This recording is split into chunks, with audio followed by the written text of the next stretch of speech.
Hi again guys, this is another review of a car from Gran Turismo 2. By coincidence, we're hanging out with the MR2 series again. This time it's the third generation known as MRS in Japan, but not the 1999 production model.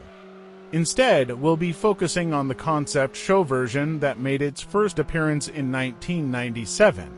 This car hasn't appeared in any other GT game, and usually it gets neglected because it can't be upgraded with turbo kits or racing modifications like the production version.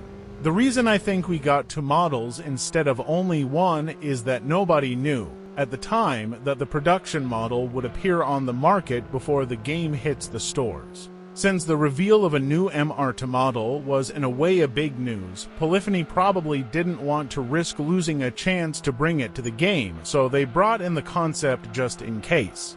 As it turned out, the complete model was released in October 1999, 2 months before GT2's first region release, so we ended up having both. The concept looks almost identical to the production version, but there are some notable changes. The headlights on the concept model, for instance, have gray housing as opposed to black on the production model.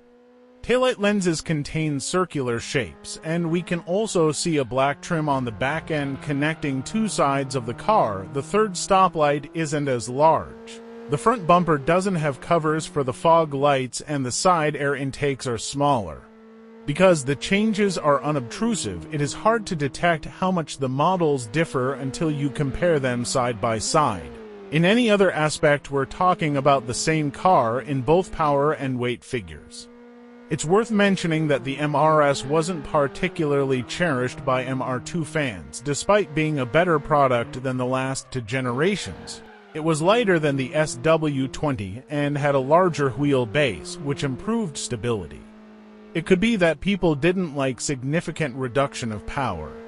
The MRS had only one engine on offer, the 1.8-liter naturally aspirated, producing 140 horsepower.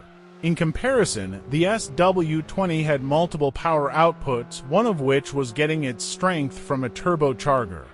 When Tuning Workshop Tons created its own tuned version in 2002, the largest and most notable improvement the car got was a turbocharger. But the power wasn't everything. The car handled corners very well, and the press praised it. I also loved the time I spent driving the concept around a track.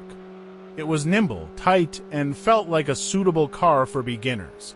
Most midship cars tend to change their mood once you approach their limits, but this one isn't like that. When things become too hot, it usually responds with mild understeer that is easy to keep under control.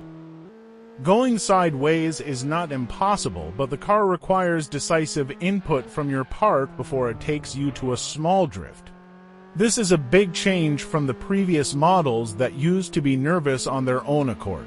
While I normally prefer cars that require more caution and skills to run fast, it also feels great to drive a midship car that doesn't want to screw you. Every bit of the car is cohesive, and in right situations driving it resembles a go-kart. In contrast, the SW20 gives its axles more freedom to act individually, which creates a tentative, more thrilling experience, but adding more risk to your drive as well. Despite having a shortage of power, the car is capable of keeping up with some SW20 models. At Trial Mountain, I was able to match the pace of the SW20 Spider, which is around 200 horsepower. The concept model is a very good car, but unfortunately, I don't think it is going to receive needed appreciation. Part of the reason for this is that, like we mentioned, it is inferior to the production model, which is essentially the same car but with more tuning options. Another issue which affects both the concept and production model equally is the styling. Some people think it is awkward, myself included, and it just doesn't cope well with the passage of time or against the SW20's Ferrari-inspired cues. It still gets a big check from me, and if you can, pick it up. It is a great Sunday/Clubman Cup drive. Thank you for your time. Bye-bye.